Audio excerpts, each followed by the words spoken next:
इस आपको दूंगा, हदीस में आता है, इस हदीस मुबारक को जरा गौर से सुनिएगा, मैं आपको और तोहफा दे रहा हूं, बड़ा कीमती तोहफा है।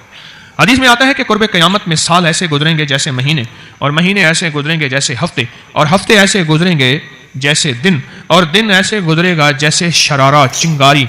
आग जलाए ना आग, उसमें से ऐसे एक छोटी सी चिंगारी ऊपर जाती और बुझ जाती है। 2018 आया, पलकों में गुजर गया। 19 आया और एक महीना भी गुजर गया, और बाकी 11 महीने रह गए, और उसमें से भी चंद दिन ऊपर हो गए।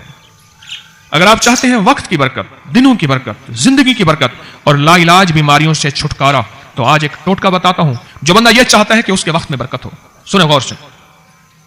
उम्र सेहतमंद चाहते हैं, लंबी उम्र चाहते हैं, या मुख्तसर वक्त में बरकत चाहते हैं? मैं हैरान हुआ, हजरत हकीमुल उम्मत रहमतुल्लाह अलैह के एक खलीफा, उनका मिजाज था कि जब खत उनका मुरीद उनको लिखता था तो उसी खत की बैक पे मुख्तसर सा जवाब लिख के भेज देते थे। आप जरा जवाब सुने, सवाल कि मुर्शिद आपकी दुआओं से, अल्लाह की रहमत और तवज्जो से मैं रोजाना 1.25 लाख दफा इसमें जात करता हूं। अल्लाह 1.25 लाख दफा नफी इसबात, 1.25 लाख दफा दरूद पाक, 1.25 लाख दफा इस्तिगफार, 10 पारे कुरान के, 100 नफल। ये मामूलात। वो प्राइमरी के टीचर भी थे, मस्जिद में 5 वक्त के इमाम भी थे, जुमा भी पढ़ाते थे, मुफ्ती थे, लोगों को मसाइल भी बताते थे, बाल बच्चे बहुत सारे थे, उनकी रोजी रोजगार के लिए मेहनत भी करते थे, स्कूल में वक्त भी देते थे, और ये मामूलात भी करते थे। एक अक्ल इंसानी तो नहीं मानती कि ये क्या है, लेकिन रब जिसके वक्त में बरकत दे दे, अल्लाह के लिए कौन सी देर है। हम तो अपने वक्त में बरकत ही छिनवा बैठे, हमारे वक्तों में बरकत ही खत्म, हमारी जिंदगी में बरकत ही खत्म, हमारे लम्हों और सातों में बरकत ही खत्म हो गए। हम तो बरकत छिनवा बैठे। जो शख्स ये चाहता है कि उसकी जिंदगी में बरकत, उसके वक्त में बरकत, उसकी सेहत में बरकत, हर वक्त मरीज है बेचारा, एक बीमारी से निकला दूसरी, दूसरी से निकला तीसरी, एक रोग से निकला दूसरी, दूसरे रोग से निकला तीसरी, हर पल का रोगी ही रोगी है। घर मेडिकल स्टोर बना हुआ है, कभी हकीम की दवाएं, कभी डॉक्टर की दवाएं, कभी इधर की दवाएं। सेहतमंद जिंदगी चाहते हैं, लाइलाज बीमारियों से नजात चाहते हैं, वक्त और सेहत में बरकत चाहते हैं, जिंदगी और लम्हों में बरकत चाहते हैं, तो अपनी नमाज की पहली रकत में अलम नशरा, दूसरी रकत में अलम तरा कैफा पढ़ें और जिंदगी का लुत्फ उठाएं। नमाज की पहली रकत में सूरत अलम नशरा और नमाज की दूसरी रकत में सूरत अलम तरा कैफा फील, ये पढ़ें और अल्लाह की कुदरत और रहमत देखें और अल्लाह का फजल और करम देखें। अपनी नमाज की रकतों में अगर आप इमाम के पीछे हैं फिर नहीं, अगर इनफरादी कोई नमाज है, वो सुन्नत है, वो खुदा ना खास्ता फर्ज कजा हो गए हैं, जमात चूक गई है ना चाहते हुए, आपके कोई भी नमाज है, सुन्नतें हैं, आप पहली रकत में अलम नशरा और दूसरी रकत में अलम तरा कैफा फील ये पढ़ें। बरकतों के अल्लाह दरवाजे खोलता है और रिस्क की बरकत होती है, अनोखी बरकत होती है। मुझे एक साहब कहने लगे मेरा 1 करोड़ ऐसे बन जाता है, पता नहीं चलता, करोड़ ऐसे बन जाता है। मैं सच कह रहा हूं, ऐसे बन जाता है, मुझे पता नहीं चलता मैं कहां से बन गया। अल्लाह ने वो बरकत के खजाने मुझे दिए हैं। अल्लाह से एक चीज मांगा करें, अल्लाह आज जो तूने मुझे बरकत का जर्रा दिया है, अल्लाह मेरी नस्लों तक रखना, छीन ना लेना। हाँ अल्लाह मुझे अगर तूने बरकत का जर्रा दिया है, अल्लाह ये मुझे नस्लों तक देना, अल्लाह मुझसे छीन ना लेना। तो बरकतों के दरवाजे अल्लाह खुलवा दे, लाइलाज बीमारियों से निजात दे दे, वक्त में बरकत, जिंदगी में बरकत, सांसों में बरकत, सेहत में बरकत, दौलत में बरकत, पैसे में बरकत, नस्लों में बरकत।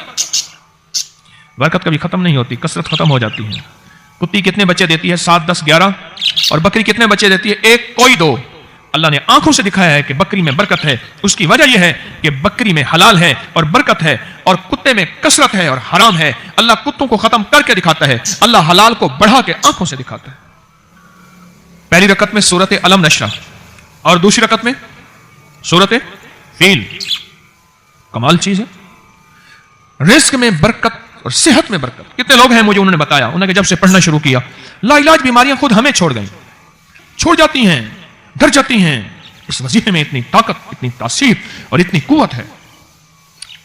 पहली रकत में अलम नशरा और दूसरी रकत में अलम तरा कैफा फील। क्या कमाल है इसमें, क्या तासीर है। मामूल बनाएंगे और इससे एक अनोखी रूहानी कैफियत शुरू होती है। अगर मैं इसके वाकयात बताना शुरू कर दूं, मेरे पास बेबहा वाकयात हैं। अनोखी रूहानी कैफियत शुरू होती है, दिल की दुनिया आबाद होती है, मन की दुनिया आबाद होती है, जज्बों की दुनिया आबाद होती है और जिंदगी शाद होती है।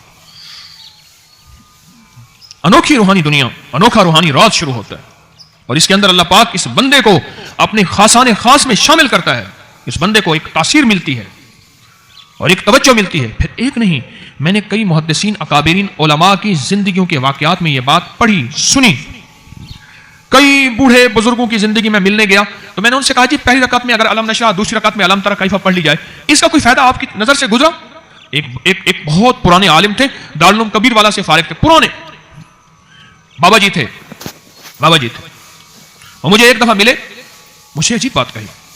ہمارے ہاں یہاں کوٹ لکھپت ہے لاہور میں، اس کے آگے ایک گاؤں میں گیا، ہمارے ایک بابا جی ہیں عبد المجید صاحب کینچی کے ساتھ، ان کے گھر گیا، ان کے ساتھ ملے بابا جی، مجھے کہنے لگے جی وہ میرے مرشد آ رہے ہیں تو یہ ملنے آئے، پتہ چلا تو میں نے یہ بات چھیڑ دی، میں نے کہا آپ کو کوئی آج تک کوئی اس کا فائدہ سنا؟ کہنے لگے جب ہمیں سبق یاد نہیں ہوتا تھا اور ہم بھول جاتے تھے، ہمارے استاد کہتے تھے تم نماز میں یہ پڑھا کرو، نوافل میں پہلی رکعت میں علم نشرح، دوسری میں علم تری کیف، اور کہاں ہمیں سبق یاد ہو جاتا تھا اور ہم ہر چیز پڑھ لیتے تھے، اور امتحان کے دنوں میں ہم جب اچھے نمبروں میں پاس ہونا چاہتے تھے ہم یہی وظیفہ پڑھتے تھے، اچھے نمبروں میں ہم پاس اگر ہونا چاہتے تھے تو ہم یہی وظیفہ پڑھتے تھے کہ پہلی رکعت میں علم نشرح اور دوسری رکعت میں علم تری کیف۔ کون سا مشکل ہے؟ کون سا مشکل ہے؟